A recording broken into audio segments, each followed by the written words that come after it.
ایک دفعہ کا ذکر ہے، ایک چھوٹے سے گاؤں میں ایک بچی رہتی تھی جس کا نام مریم تھا۔ مریم بہت چنچل اور خوش مزاج تھی۔ وہ ہر وقت کھیلتی کودتی اور ہنستی مسکراتی رہتی تھی، لیکن اسے دیکھ کے ایسا لگتا تھا کہ اس کی زندگی میں کچھ کمی تھی۔ ایک دن جب وہ اپنے گھر کے قریب کھیلنے گئی، اس نے پرانے درخت کے نیچے ایک چھوٹی سی گڑیا دیکھی۔ گڑیا دیکھنے میں معمولی تھی، لیکن اس کی آنکھوں میں کچھ خاص بات تھی۔ جیسے ہی مریم نے گڑیا کو اٹھایا، اس کی آنکھوں میں چمک اٹھی۔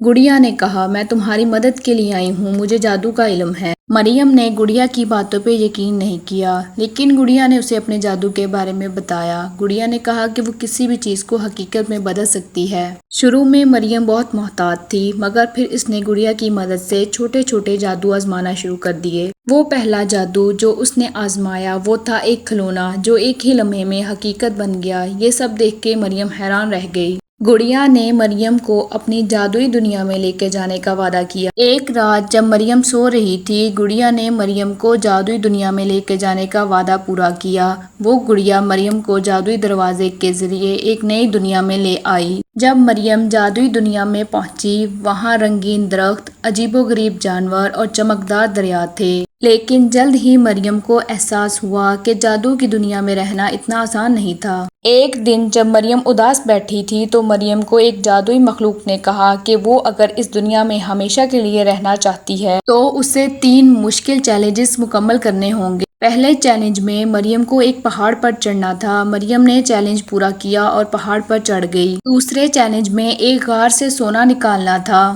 تیسرے میں ایک جادوئی خزانے کی تلاش کرنا تھی۔ مریم نے گڑیا کی مدد سے تینوں چیلنجز مکمل کیے اور ہر بار کامیابی حاصل کی۔